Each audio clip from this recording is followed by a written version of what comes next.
Welcome to another Digital Anarchy tutorial. I'm Tor Olson, Software QA here at Digital Anarchy, and today we're going to be taking a look inside of Adobe After Effects at Flicker Free and how to finesse all the parameters and controls within the plugin when the preset you select for your flicker removal doesn't quite do the job all on its own. So this is one of the more popular support calls or emails that we get, which is what can I do to enhance the flicker removal that Flicker Free has. And right here, I have a decent chunk of footage for showing off exactly the kind of flicker that we're talking about. In this case, we shot with rolling band flicker, which is caused by LEDs, and you can see the horizontal bands that are going up and down the screen. Especially in the background, you're getting a little bit on the foreground, but most of the LED lights were in the kitchen. Here's a stove back here, along with some cutlery, but of course you can tell that there's a lot less of those flickering lines on the cutting board, the thermos, and the countertop here. So what we first need to do is add Flicker Free to our footage. I'm just going to pause it right there. So here's Flicker Free.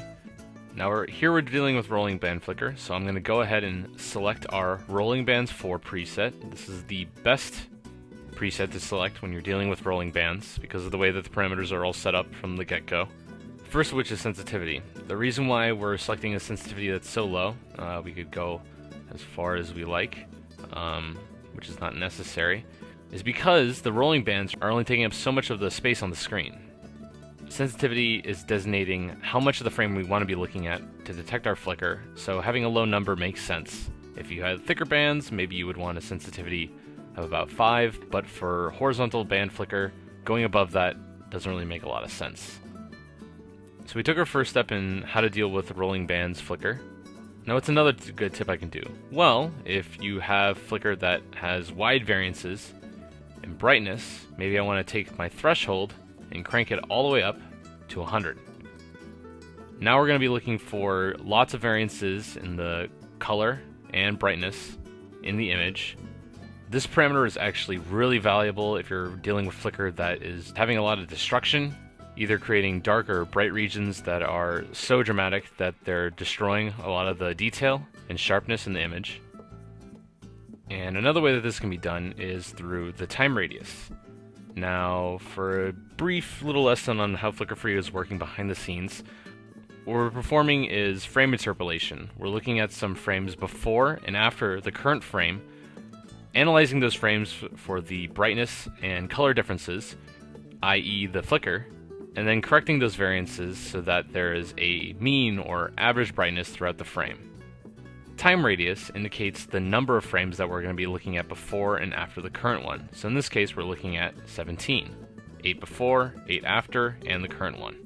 In cases where the flicker can have brightness variances that are irregular in timing, such as, say, we've seen this with aerial footage, say when you're filming with a UAV or drone, sometimes the propeller will get in the way of the sun, and depending on the revolutions of the propeller, it can change how the flicker is moving, whether it's fast or slow. This can also happen when you have rolling band flicker that is especially slow. And in both of those cases, you want to turn the time radius all the way up to 10, so we're looking at the maximum amount of frames that we can. Note, this is also going to make your render be a little bit longer, since you'll be asking Flicker Free to look at more frames to analyze during the render. But time radius and threshold, these two parameters can really help you out when you're dealing with flicker that is particularly aggressive or hard to get rid of. Now one other thing I can talk about in terms of the parameters within Flicker Free that will help is turning off detect motion. Now this can be a bit of a double-edged sword. Flicker removal works much better within Flicker Free if detect motion is turned off, like so. But if you'll also notice, immediately we're seeing ghosting artifacts all across the screen. Now this is happening because of that frame interpolation I was talking about. In fact, you can kind of see, if I were to zoom in on the arm and the shirt, you can see exactly where the shirt was a frame before and where it will be a frame after. Now sometimes if you're using something like time-lapse footage, this will never really be too much of a problem. A lot of the objects in time-lapse are going to be static, and even if they're not, they're moving so rapidly that you're not going to really be encountering too much ghosting. the way you are seeing with this arm. So if I were to move frame back, you'll be able to see the artifacting that we're encountering. And it's gonna look weird. In this case, I'm gonna turn it off.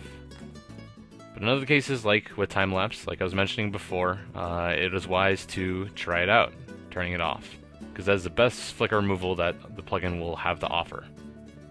For here, we're going to play it safe, and I'm just going to play it back, and it should have done a really great job of being able to get rid of most, if not all, the flicker that we were seeing before.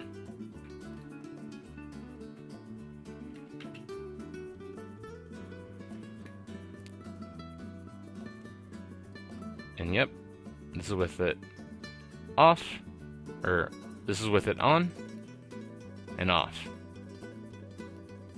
So as you can see, we've done a great improvement, but it looks like right around the stove, actually, we're seeing a little bit of that.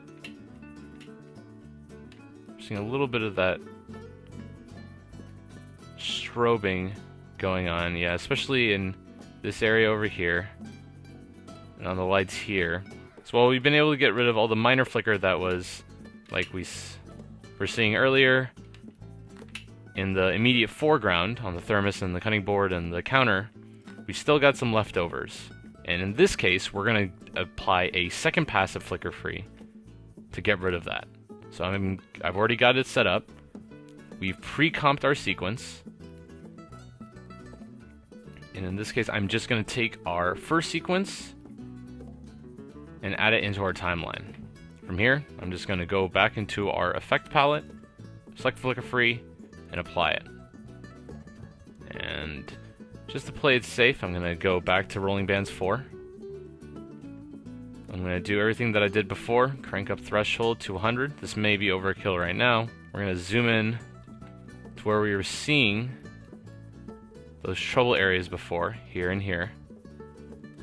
I'm going to, having reapplied flicker free, play it again. And now, of course, the render is going to take a lot longer since we're doing 2 passes. The CPU is really having to flex its muscle. I can see that there's a bit of strobing flicker happening on this side, but much less, I can already tell, than was there originally. So once I hit the 3 second, about 4 second mark, if I go ahead and play it, you'll be able to see that the flicker that we were seeing on the left side is completely gone, and the flicker remaining on the other side is very minimal. Now, one thing that I want to warn against is doing several passes of flicker free like this can become problematic fairly quickly. If I were to do a third pass, which I would definitely not recommend, you could get ghosting artifacts like we were seeing if I were to turn detect motion off. So please, if you really feel the need to add a third iteration of flicker free, do try out rendering a little sample and seeing if it feels right to you before you start applying it like crazy. So those are a short list of the best go-to tips, quick and easy to do if the stock preset is not doing the job you want it to do. If you'd like to check out any of our plugins, or want to check out how to use our plugins through tutorials like this one, you can go to digitalanarchy.com, where we have those free trials and free tutorials. I'm Tor Olson, Software QA here at Digital Anarchy, and we'll see you in the next tutorial.